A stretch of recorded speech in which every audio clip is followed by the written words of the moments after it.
And next we have a girl I worked with for such a long time and still remember fondly.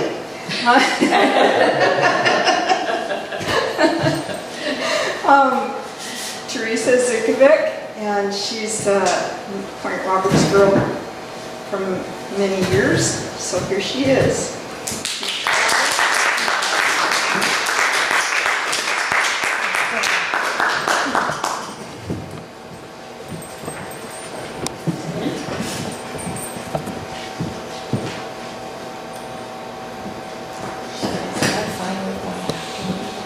Well, thank you, Chris, for that lovely welcome and that we both fondly remember each other.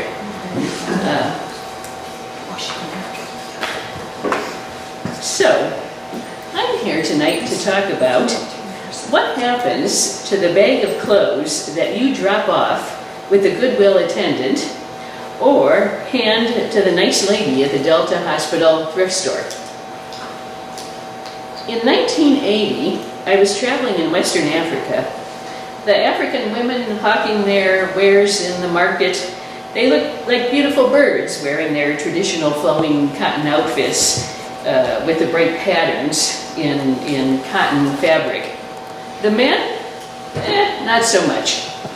Polyester pants in brown, black, and gray topped with white permanent press button-down shirts. Younger men wore t-shirts with faded logos in English. I sneered and thought to myself, so this is what happens to the old clothes we donate to the missionaries so they can clothe the naked. I thought it was a shame to see so much polyester. Sub-Saharan Africa's climate was not the place for it. Little did I know then, but the days of the missionaries handing out free clothing to the needy had come and gone in the 1950s and 60s. What I was seeing was the beginning of what may be the biggest little-known business around, a multinational trade in second-hand clothing valued at now more than $1 billion a year. Yes, we'd like to think we live in a world still where clothing is scarce and expensive and we're giving something to the needy.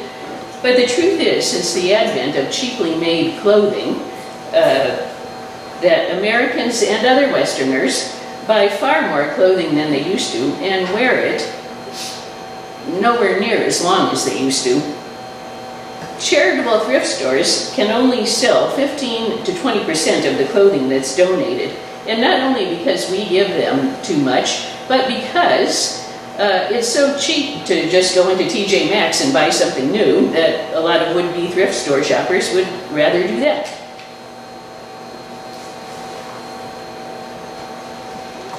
So, from Goodwill to small shops like the Delta Hospital thrift shop, the thrift stores sell the unwanted items to for-profit textilers who buy the unwanted clothes by the pound.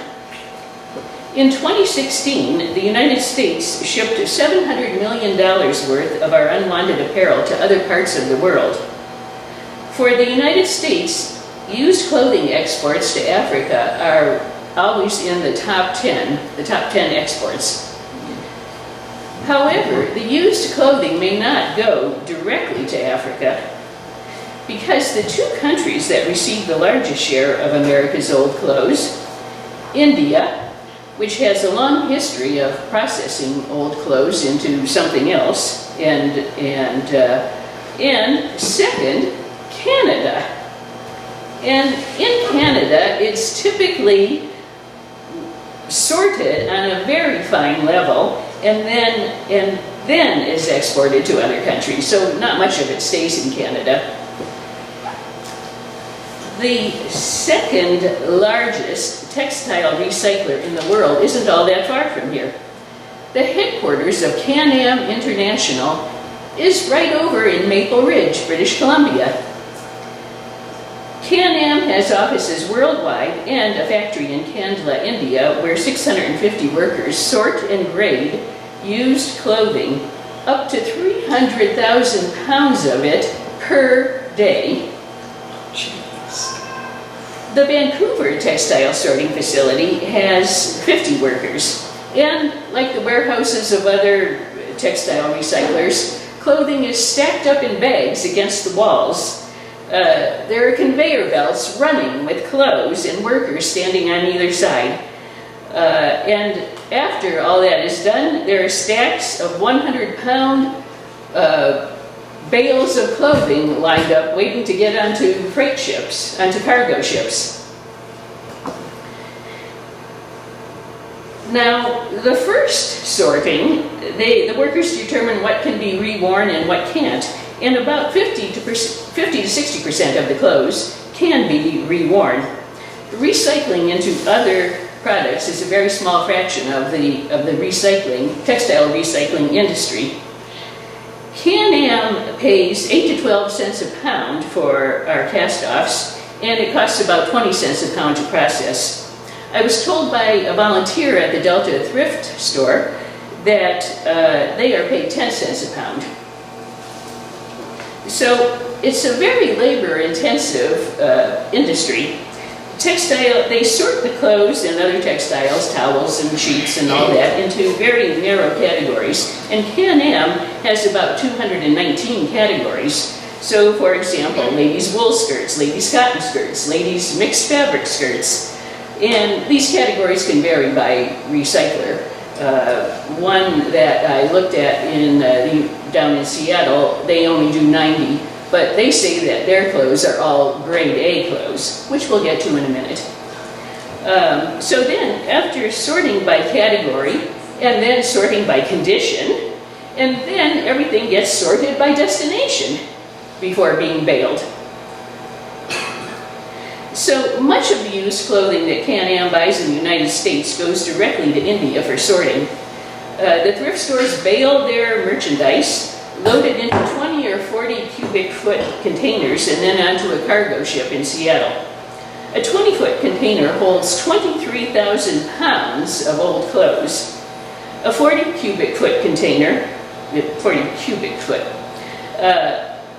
holds 58,000 pounds, and after 6 weeks or so at sea, the cargo ships arrive in India, and the bales are transferred to the sorting facility, and the sorting begins, much as it does at the facility in Maple Ridge.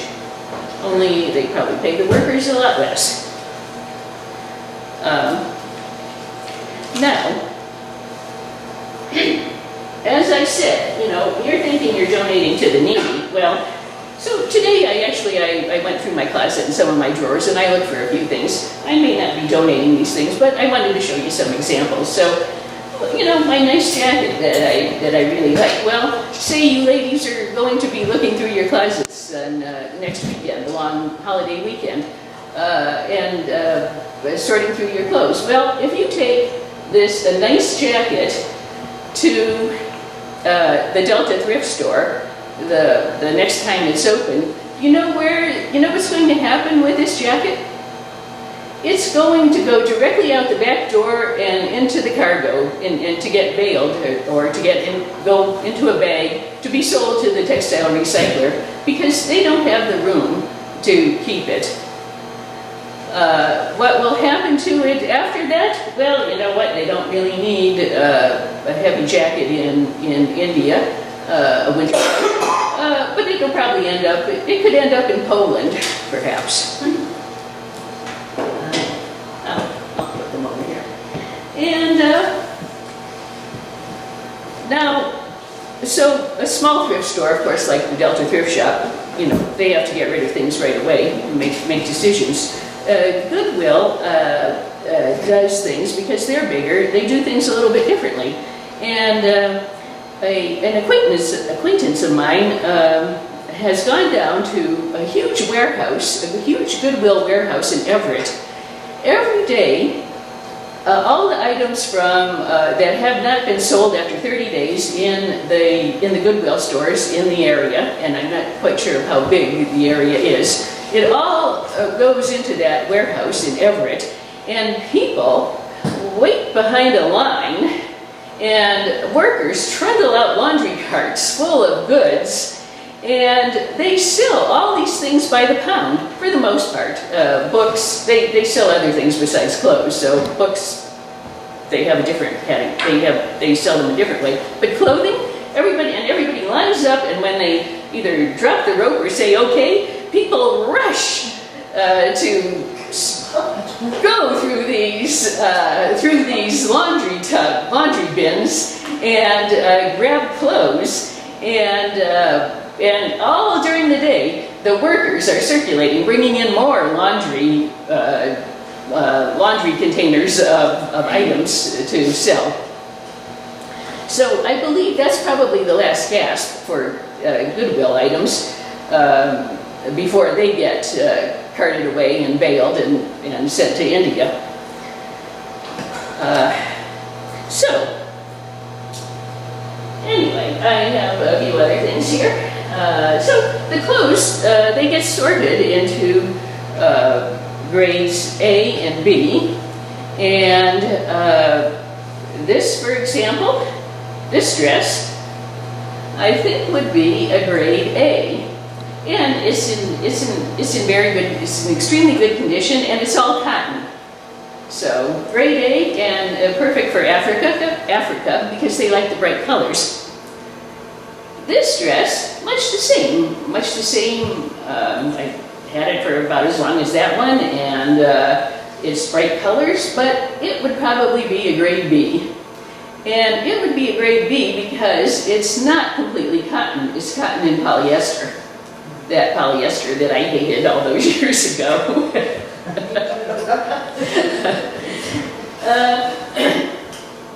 Two sweaters that I love, and are both from Talbot's, but one of them would be a grade A, and one of them would be a grade B. And the reason for that is that one of them, my kitty cat put a few holes in. So that still might qualify to go to Africa, and in Africa they'll have somebody there who will mend any little thing that needs to be mended. However, maybe the person who grades it thinks the holes are too big. Well, then it's not going to go. It's not going to be grade B. It's going to be considered shoddy. And shoddy fabric goes to India, where it gets ground down and reprocessed again into cloth, and maybe and then other products are made out of it, or maybe it becomes insulation for the inside of your car, or in India they use wool. They break that all down. The women, that's broken down, and it becomes rescue blankets in the end, relief blankets for people who are in earthquakes and other natural disasters. One thing that I really hate is how many T-shirts we get these days. You know, it's a big pet peeve of mine. Every time you go either you buy something at a baseball game, or you participate in a walk and you get a T-shirt. And I think these two T-shirts would qualify as something that they would like in Africa. This one, it might be a little bit too large for a person in Africa, but again, there are tailors over there who will remake them and slim them down.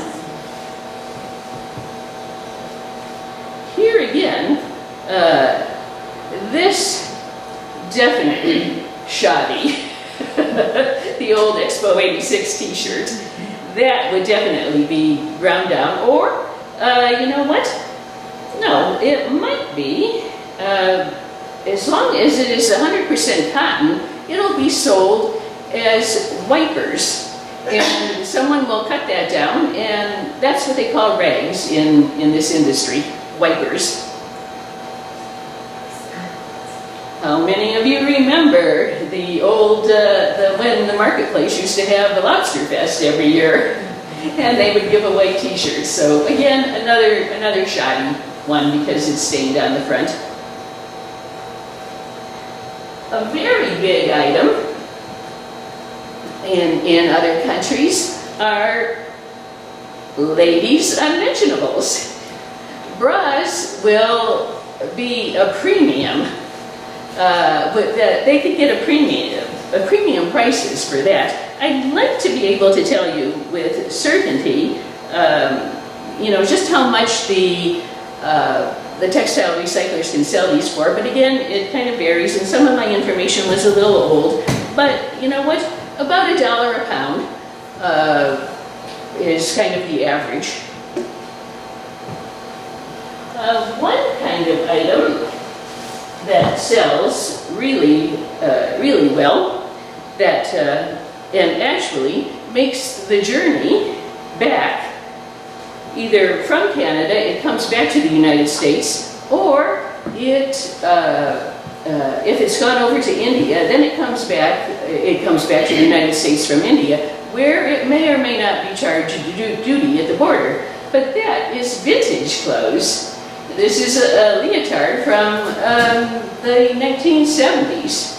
That is considered vintage and is worth a lot of money in the used clothing market. Again, I just recently saw, I actually have a long sleeve version of this as well, and I recently saw the long sleeve version of this from the 1980s, a legs sportswear top. Is being sold on Etsy under the vintage clothing category, so I think I may try putting this on eBay. But that gets at least $1.50 a pound. Now the last thing here that I sorted through, shoes. And these wholesalers, the recyclers, they can get close to $3 a pound for shoes. And I think these would be quite nice in Africa. But you know what? It doesn't matter if the shoes have a pair or not. A solitary shoe can be paired with another solitary shoe that looks similar and can be resold in Pakistan.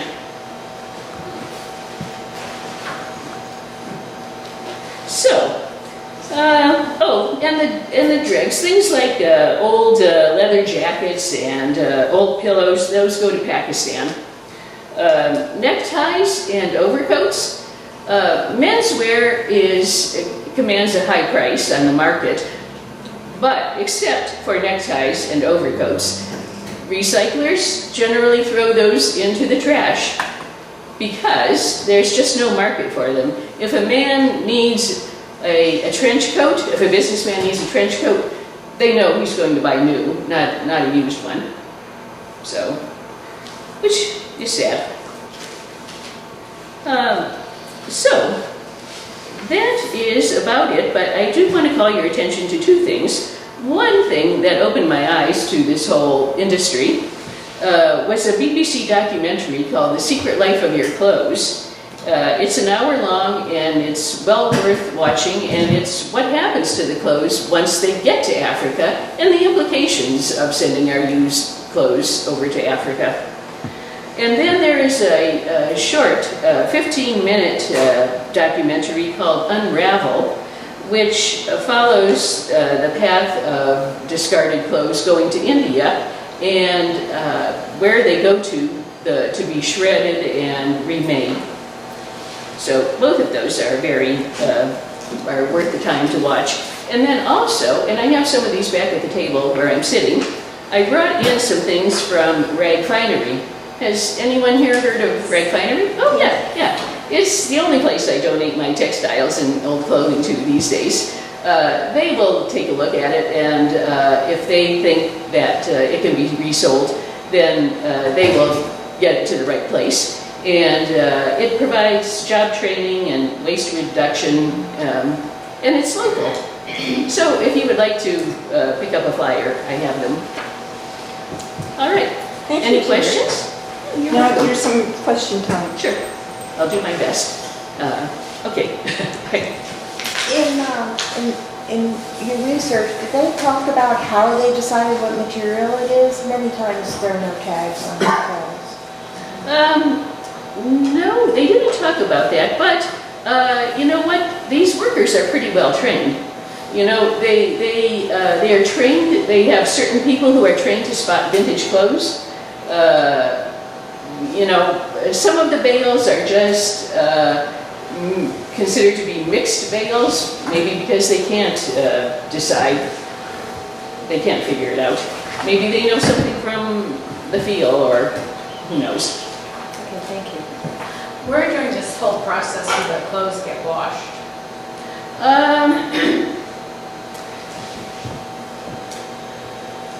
In Africa, in India, generally not over here. I did read about one textile wholesaler who washes the baby clothes before they bale them.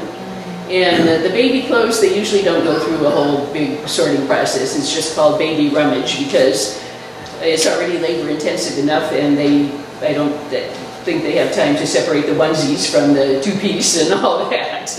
And they're usually staying. Pardon? They're usually staying. Yes, yes, yeah.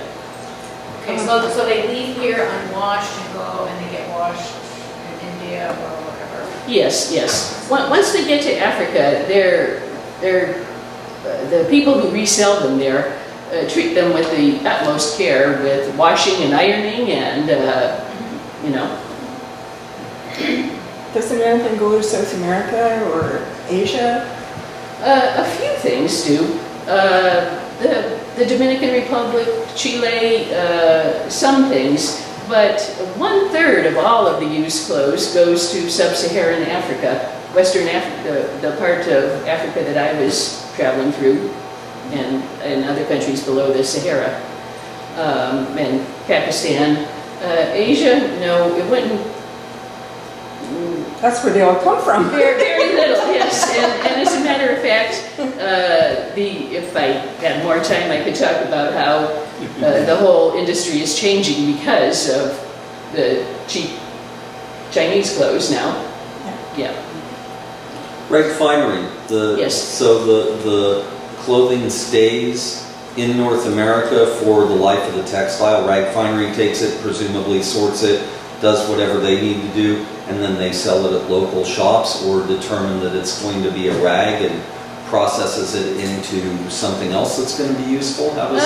Can you talk a little more about that? Yeah, sure. And I can talk a little bit more about it. And I do have all my research brought up a few more questions about Rag Finery. I know that they have a huge baler there, so I imagine that there are things that they probably end up sending off to wholesalers or to the textile recyclers as well. And they do provide, they do take apart a lot of the garments, and then they sell right there in their store. They will sell piece buttons and what have you, fabrics, and they provide, they try to provide some job training for low-income people, and they can see them in the back cutting up rags. And another thing they do is they offer workshops, and where they try to reuse as much of the textiles as they can, and turning them into rag rugs, and they do a lot of weaving, and they do a lot of felting with wool. So yes, they're trying to do what they can. Nice. Thank you.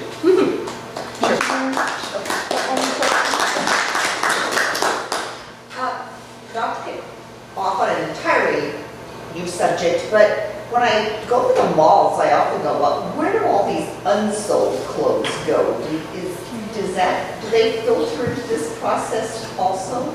Well, you know what, they might, but once you get going, looking at all this on the internet, you can find people selling maybe 500-pound pallets of unsold clothing from Target and that kind of thing. And as a matter of fact, the story I told you about the acquaintance who went down to Everett, while she was waiting in the line, she started talking to a young man who goes there quite often. And what started out as just a part-time thing, selling stuff on eBay, has turned into a full-time job for himself and his wife with employees. And he and his wife net $300,000 every year by selling clothing, etc. on eBay. Well, just an observation about the cheaper stores that do use sweatshop labour. H&M designed their clothes to do 7 washes only. That's what they say. So I was talking to them when shopping with my daughter at Christmas and said, you know, this doesn't seem right to me. And they said, we will pay you. If you bring your clothes back, we pay you for rags now. So they're getting some sense of what it is they're actually doing to the world, the environment, and creating all these cheap things that just don't last. They're not designed to last. But they're now saying they'll pay for it too. And we could talk a long time about how much doesn't go into the secondhand clothing industry, but how much ends up in the landfills. I should have asked, where does it go afterwards? Right. That's a critical question. Pacific. Thank you, Terry. You're Sure, welcome. welcome, yes.